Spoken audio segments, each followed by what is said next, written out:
Ani, welcome back. The National Aboriginal Capital Corporations Association, or NACCA, is an umbrella organization for a network of Indigenous financial institutions across Canada. This week, it released a document to help procurement agencies like the government identify legitimate Indigenous businesses. Madahbee Leach is the general manager of the Waubeket Business Development Corporation, an Aboriginal owned and operated organization that delivers business financing and economic development services to First Nations and businesses located in northeastern Ontario. She also helped to pen the National Indigenous Business Definitions document. Madahbee Leach joins me now. Welcome to Nation to Nation. Oh, I'm so happy to be here. Thank you for inviting me. The NACCA has just released its National Indigenous Business Definitions. Why is this needed? Well, there's been an issue for many years about, ever since opportunities came up for financing for Indigenous businesses and also for procurement opportunities. So oftentimes, the criteria that was provided allowed for people to self-identify as Indigenous, and that created a whole series of issues. And the other issue that's come about besides identity is the use of shell companies by the large businesses who are looking to take advantage of the many procurement opportunities available to genuine Indigenous businesses. So who has been involved in the development of it? Well, a group of national Indigenous organizations got together to develop the National Indigenous Economic Strategy for Canada, which we launched in June 2022.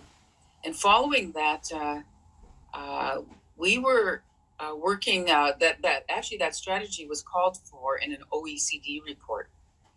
The OECD report, entitled Linking Indigenous Communities to Regional Development, also indicated that there's a need for a definition for Indigenous businesses in Canada. So that's kind of what they did, is it reflected what Indigenous people were saying to them on how we could be linked to these opportunities. So that definition started while we were developing the National Indigenous Economic Strategy at the same time. So, the strategy was developed by more than 20 national Indigenous organizations. So all those organizations were also invited to help out with the the definition. And in developing that, there's been a lot of voices and a lot of people around the table. Some have come and gone, but it took about 3 years to develop the new definition. Tell me what types of definitions are there in how to look for a legitimate Indigenous business. What are some of the things that you can automatically start to look for? Yeah, well, one of the first things that we thought was really critical and where we started was identifying how do you verify who's Indigenous. That was the most important thing. And we feel strongly that identification comes from community, not from organizations. So there's a lot of false groups and organizations across the country, and by the way, across the world. This is a global issue that are claiming that they're Indigenous, but only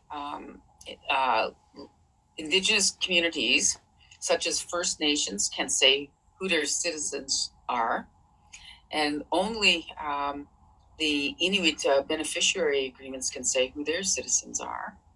And for the Métis, there's so many Métis organizations that are false across the country, but we've gone with the definitions put out the registries of those affiliates of the Métis National Council and the Manitoba Métis Federation. So if there's a Métis organization, we also look at the Métis settlements of Alberta as also defining, because I don't believe they belong to the the other two Métis organizations, or as they call nations. So I think that's how they refer to them. So we feel that those are the only groups. So you might have I've heard of the woodland groups in the Atlantic Canada.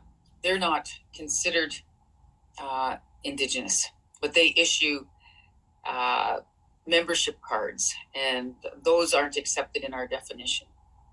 Currently, the ArriveCan scandal has sparked questions about the procurement strategy for Indigenous businesses.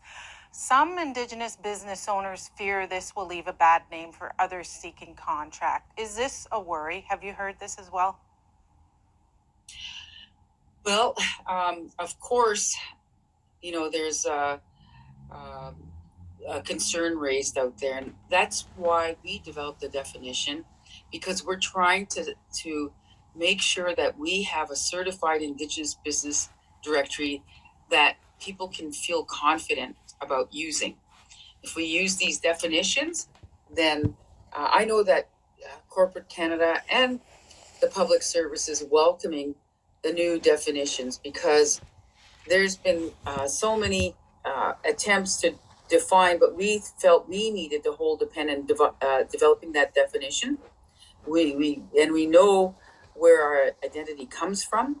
So I think that was so key. So if we develop a certified Indigenous business directory, that should provide assurances to anyone who's trying to seek this or procure the services of an Indigenous business supplier or of goods and services. Okay. The idea is setting aside government contracts for Indigenous businesses and entrepreneurs has been around for years. Has it worked like it was supposed to? No, it hasn't.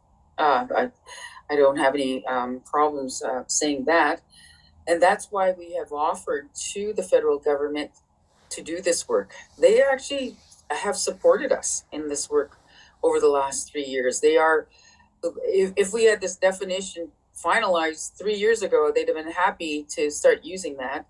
And I know they're welcoming this work as well. So I think that's a good thing. And the same with corporate Canada. I have so many requests right now for a copy of the definition. And right now we're trying to put together more.